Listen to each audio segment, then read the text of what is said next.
ഉലോസിനെ ഉപയോഗിച്ച് അലീനയെ ഇല്ലാതാക്കാൻ റീത്തയുടെ പദ്ധതി. അങ്ങനെ പ്രിയ പ്രേക്ഷകരെ, പ്രിയ കൂട്ടുകാരെ, നമ്മുടെ റീത്ത ഉപയോഗിക്കുന്ന യാതൊരു പദ്ധതിയും വിജയം കാണുന്നില്ല എന്ന് കാണാനായിട്ട് സാധിക്കുന്നു. സ്വത്തിനു വേണ്ടി ഒരുപാട് തർക്കവും കാര്യങ്ങളൊക്കെ റീത്ത നടത്തി നോക്കുന്നുണ്ട്, പൊരുതി നോക്കുന്നുണ്ട്. ഒന്നും ലക്ഷ്യം കാണുന്നില്ല. തൻ്റെ മകൾക്കും ഈ സ്വത്തിൽ അവകാശമുണ്ടെന്നും അതുകൊണ്ട് തന്നെ എല്ലാ മെൽസയ്ക്കും മക്കൾക്കും അങ്ങനെ എഴുതി തരാനായിട്ട് കഴിയില്ല എന്നും സ്റ്റാലിൻ കടുത്ത നിലപാട് റീത്തയെ ഫോണിലൂടെ അറിയിക്കുന്നു. അതായത് റീത്തയാണ് ആദ്യം തന്നെ നമ്മുടെ സ്റ്റാലിനോട് പറയുന്നത് കേട്ടോ. എന്ത് സ്വത്തും കാര്യങ്ങളൊക്കെ, ഇത്രയും സ്വത്ത് തൻ്റെ സഹോദരിയുടെ പേരിലും മക്കളുടെ പേരിലും എഴുതി വയ്ക്കാനായിട്ട്. ഇതേ സമയം സ്റ്റാലി പറയുന്നുണ്ട് അതിന് കഴിയില്ല, സാധിക്കില്ല എന്ന്. കാരണം വേറൊന്നുമല്ല, എൻ്റെ മകൾക്ക് അവകാശപ്പെട്ടതും കൂടിയാണ്. എല്ലാം കൂടി അങ്ങനെ അവർക്ക് എഴുതി തരേണ്ട ആവശ്യകതയൊന്നും എനിക്കിപ്പോൾ ഇല്ല എന്ന് പറയുന്നു. കാരണം എന്നെ ഉപേക്ഷിച്ച് പോയവർക്ക് അത് വലിയ കഥയായി റീത്താമേ എന്ന് പറയുമ്പോൾ, എടോ സ്റ്റാലി, നിങ്ങളപ്പോൾ രണ്ടും കൽപ്പിച്ചാണല്ലേ എന്ന് ചോദിക്കുന്നു. അതെ എൻ്റെ റീത്താമേ, ഞാൻ രണ്ടും കൽപ്പിച്ച് തന്നെയാണ്. എനിക്ക് എൻ്റെ മകളെ എന്തായാലും ഉപേക്ഷിക്കാനായിട്ട് കഴിയില്ലല്ലോ. നിങ്ങളുടെ ചിന്താഗതി വേറെ, എൻ്റെ ചിന്താഗതി വേറെ എന്ന് പറയുന്നു. നിങ്ങൾക്ക് എന്നെ തുറന്നു തിന്ന് മതിയായില്ലേ? ഇനി പൂർണ്ണമായും തുറന്ന് തിന്നണോ എന്ന് ആര് ചോദിക്കുന്നു?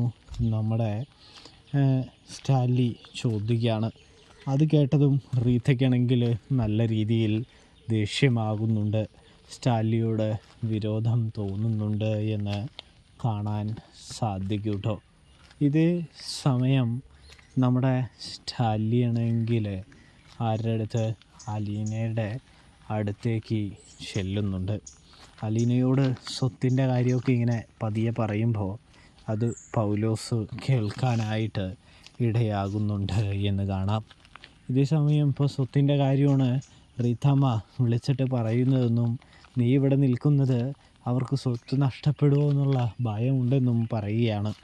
ഇതേ എങ്കിൽ സ്വത്തൊന്നും നഷ്ടപ്പെടില്ല എന്ന് പപ്പയ്ക്ക് പറയായിരുന്നില്ലേ എന്ന് ചോദിക്കുമ്പോൾ, അതെങ്ങനെ ശരിയാവുന്നു മോളെ? നിന്നെ എനിക്ക് വെറുതെ അങ്ങനെ വിടാനൊന്നും പറ്റില്ലല്ലോ. നിനക്കും അവകാശപ്പെട്ടതാണ് ഈ സ്വത്ത് എന്നൊക്കെ നമ്മുടെ സ്റ്റാലിൻ പറയുന്നത് പൗലോസ് കേൾക്കാൻ ഇടയാകുന്നുണ്ട്. ഇവിടെ റീത്തയാണെങ്കിൽ സ്റ്റാലിൻ നമ്മുടെ, അതായത് നമ്മൾ രൂപീകരിച്ച പദ്ധതിയുടെ ഭാഗമായി നിൽക്കില്ല എന്നും ബലം പ്രയോഗിക്കേണ്ടി വരുമെന്നും പറയുന്നൊരു കാഴ്ച കാണാൻ സാധിക്കും. അതുകൊണ്ട് തന്നെ സ്റ്റാലിന് എങ്ങനെ ഒപ്പിടിക്കാമെന്ന് ചിന്തിച്ചു കൊണ്ടിരിക്കുകയാണ് ഞാനെന്നും റീത്ത ബാക്കിയുള്ള തൻ്റെ സഹോദരങ്ങളെ അറിയിക്കുകയാണ്.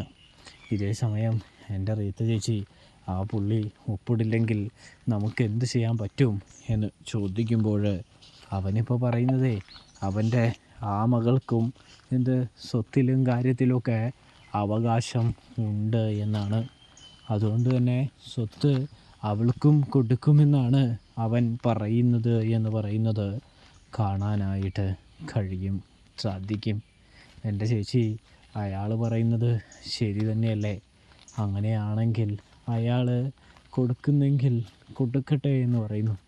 എടാ, എൻ്റെ പെങ്ങളുടെ മക്കളും പെങ്ങളും അനുഭവിക്കേണ്ട സ്വത്ത് വലിഞ്ഞു കയറി വന്ന ആ പെണ്ണ് എന്തിന് അനുഭവിക്കണമെന്ന് ചോദിച്ചുകൊണ്ട് തന്നെ പൊട്ടിത്തെറിക്കുകയാണ് റീത്ത.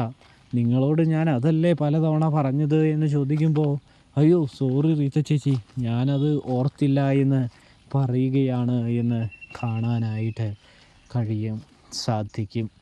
ഇതിനെല്ലാം പുറമെ നമ്മുടെ റീത്തയെ പൗലോസ് വിളിക്കുകയാണ്. റീത്ത ചേച്ചി അറിഞ്ഞോ, ഇവിടെ സ്റ്റാലിയാണെങ്കിൽ, അതായത് കിണർ സാബാണെങ്കിൽ സ്വത്തും കാര്യങ്ങളൊക്കെ പറ്റി അലീനയോട് പറയുന്നുണ്ടായി എന്ന് പറയുന്നത് കാണാൻ കഴിയുന്നുണ്ട്. അതായത് സ്വത്തും കാര്യങ്ങളൊക്കെ ഏതാണ്ട് അലീനയ്ക്കും അവകാശപ്പെട്ടതാണെന്നും അലീനയ്ക്ക് ഇത്ര സ്വത്തുക്കളൊക്കെ ഉണ്ടെന്നും പറഞ്ഞു കൊടുക്കുന്നത് ഞാൻ കേട്ടു എന്ന് പറയുന്നു. ഇതേ സമയം റീത്ത ഒന്നുകൂടി ചോദിക്കുന്നുണ്ട്, എടാ പൗലോസേ, നീ ഞാൻ പറഞ്ഞത് ഒന്ന് ചെയ്യാമോ? അവളെ അവിടെ നിന്ന് വിരട്ടി ഓടിക്കാൻ എന്തെങ്കിലും ഒന്ന് ചെയ്യോ? അവളുടെ ഭക്ഷണത്തിലോ മറ്റോ എന്തെങ്കിലും ഒന്ന് ചേർക്കാമോ എന്ന് ചോദിക്കുന്നത് കാണാനായിട്ട് സാധിക്കും. ഇതേ സമയമാണെങ്കിൽ എൻ്റെ റീത്ത ചേച്ചി ഇത് വലിയ പണിയാവൂലേ എന്ന് ചോദിക്കുമ്പോൾ, നീ പേടിക്കണ്ടടാ, നിനക്ക് ഒരു പ്രശ്നവും വരാതെ ഞാൻ നോക്കിക്കോളാടാ എന്ന് പറയുന്നത് കാണാനായിട്ട് കഴിയുന്നുണ്ട്. ഇതേ സമയം നമ്മുടെ പൗലോസ് പറയുന്നുണ്ട്, വിരട്ടി ഓടിക്കാനായിട്ട് ശ്രമിച്ചു കഴിഞ്ഞാൽ ആകെ പണിയാവും, കൂടാതെ തന്നെ വിഷം കൊടുത്തു കഴിഞ്ഞാലും ആകെ പണിയാവുമെന്ന് പറയുമ്പോൾ, വലിയ രീതിയിലൊന്നും കൊടുക്കണ്ടടാ, ഇത്തിരി കൊടുത്താൽ മതി, ഇത്തിരി കൊടുത്ത് നീ അവളെ ഓടിച്ചു വിട്ടാൽ മാത്രം മതി. കുറേ കൊടുത്താൽ ജീവനാപത്തുണ്ടാകുമെന്ന് നമുക്കെല്ലാവർക്കും അറിയാലോ. അതുകൊണ്ട് തന്നെ ഒരു ചോദ്യം ചോദിച്ചിട്ട്, അല്ലെങ്കിൽ ഞാൻ നിനക്ക് സംഘടിപ്പിച്ച് തരാം, അതനുസരിച്ച് നീ കലക്കിയാൽ മതി എന്ന് പറയുന്നു. നിനക്ക് പറ്റുമോ? നിനക്ക് ഞാൻ കുറേ പണം തരാമെന്ന് പറയുന്നത് കാണാൻ സാധിക്കുന്നുണ്ട്. ഇതേ സമയമാണെങ്കിൽ പണം ഒരുപാട് ലഭിക്കും, തൻ്റെ കുടുംബമൊന്ന് രക്ഷപ്പെടുത്തിയെടുക്കാൻ കഴിയുമെന്ന് വിചാരിക്കുന്ന പൗലോസാണെങ്കിൽ റീത്തയുടെ ചതിക്ക് കൂട്ടുനിൽക്കാനായിട്ട് ഒരുങ്ങുകയാണ് എന്ന് കാണാനായിട്ട് സാധിക്കും. റീത്ത ചേച്ചി എന്താണെന്ന് വെച്ചാൽ ചെയ്തോ, ഞാൻ സഹായിക്കാം, അലീനയെ ഇവിടെ നിന്ന് ഓടിക്കാനായിട്ട് കൂട്ടു നിൽക്കാമെന്ന് പറയുന്നത് കാണാനായിട്ട് സാധിക്കും. ഇതേ സമയമാണെങ്കിൽ നമ്മുടെ റീത്തയ്ക്ക് വളരെയധികം സന്തോഷമാകുന്നു. അപ്പോൾ ഇനി തൻ്റെ കാര്യങ്ങളൊക്കെ എളുപ്പമായി എന്ന് റീത്ത മനസ്സുകൊണ്ട് വിചാരിക്കുന്നു, ചിന്തിക്കുന്നു.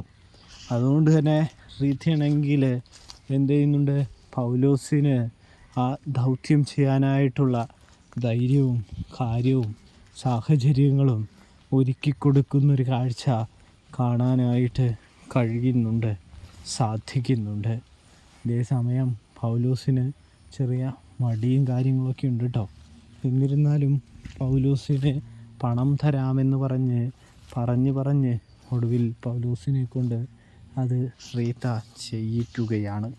അതായത് അലീനയെ ഇല്ലാതാക്കാനുള്ള ഒരു പണി പൗലോസ് ചെയ്തു വെക്കുന്നു.